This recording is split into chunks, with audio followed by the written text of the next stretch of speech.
네, 안녕하세요.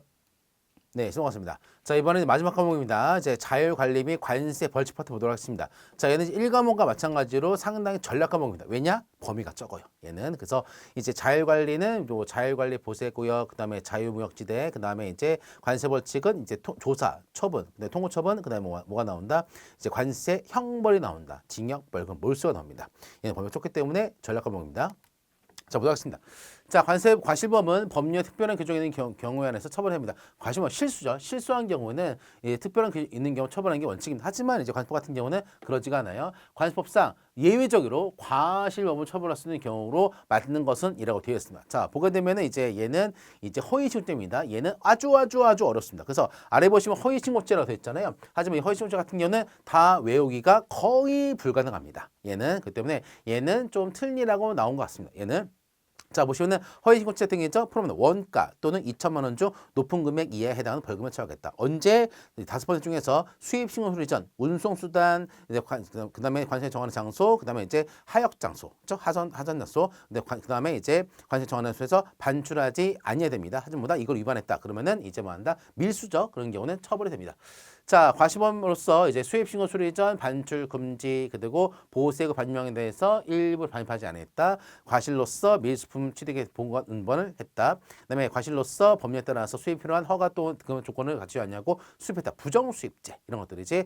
과시범으로서 210조에 세관장의 의무 이행 요구를 이행하지 아니했다라고 되어 있습니다. 그래서 맞는 것은 이런 문제죠. 제 같은 경우에는 어디 있습니까? 수입신고 수리 전 반출 금지를 위반한 자 같은 경우는 과실범인 경우에는 얘는 뭐나 처벌한다라는 겁니다. 얘는 그렇죠? 답은 1번입니다. 얘는 어려운 거. 허위신고죄는 저도 다 못 외웁니다. 이거는. 자, 그래서 보시면 나오죠? 아, 이거구나. 자, 허위신고죄 이거죠? 그다음에 두 번째 같은 경우에는 허위신고죄 보호세 구역 반입 명령에 대해서 저부터 반입하지 아니한다. 그다음에 이제 아까 밀수품 취득죄 이런 경우들, 그다음에 관세 포탈죄 아까 4번은 그죠? 갖추지 아니한 경우. 그다음에 5번 같은 경우에는 이제 벌금이죠. 세관장 의무이행 요구를 대해서 이행하지 않은 경우. 그래서 세관장 의무이행에 대해서 이제 이행하지 않은 경우. 요거죠. 맞네. 요거 5번 같은 경우에는 이제 과실범을 하더라도 처벌한다. 이거 있잖아. 과실 말은 없잖아요. 하지만 뒤에 여기에는 과실로 인한 경우에는 4호, 이거는 뭐다? 300만 원 이하 벌금에 처합니다. 과실인 경우는 과실범도 처벌되는 게 있습니다. 어려운 겁니다. 이거는. 자, 2번입니다. 2번 같은 경우에도 어려운 거. 얘도 굳이 볼 필요가 없어요. 얘도. 그죠? 제가 분명히 전략감으로 했는데 1번, 2번이 어렵네. 그죠? 자, 질서위반 행위 규제법 같은 경우는 과태료와 관련된 겁니다. 법률상의 의무 효율적 이행 확보하고 이에 보호하기 위해서 이제 과태료의 부과 등에 대해서 규정을 목적하는 게 질서행위 위반 규제법입니다. 그래서 핵심은 이겁니다. 과태료를 부과하기 위한 법이지. 법인의 대표자 등등 업무에 관해서 법인도는 그 개인에게 부과된 법률상 의무를 위반한 때에는 법인도 개인에게 두고 과태료 부과할 수가 있다. 자, 보면 이제 과태료 부과할 수가 있다고 되어 있는데 이건 뭐 한다? 그러니까 법인에 속한 어떤 직원이 어떤 뭘 위반했다. 그러면은 그 법인한테도 그 개인에게 이제 법인도 개인에게 과태료 부과한다는 것이죠. 법인도는 개인에게 우리 회사 직원이 실수했어. 그러면은 그 법인에게도 과태료 부과했다. 자, 과태료 부과 징수 재판 및 집행에 대한 절대한 다른 법률 규정 중 이 법의 규정이 저촉되는 것은 이 법에 따른 정만 따른다. 그래서 뭐다? 이 법이 더 우선한다는 것이 다른 법과 경합되는 경우에는 자신의 행위가 위법하지 아니한 것을 오인하고 행한 질서행위 위반행위는 오인의 정당한 이유가 있을 때 한해서 과태료 부과하지 아니한다. 자, 보게 되면 이제 생각해 보세요. 과태료 같은 경우는 뭐 신호 같은 거 위반했어. 신호 같은 거 위반하는데 과실 인정됩니까? 그냥 무조건 과태료 때리죠.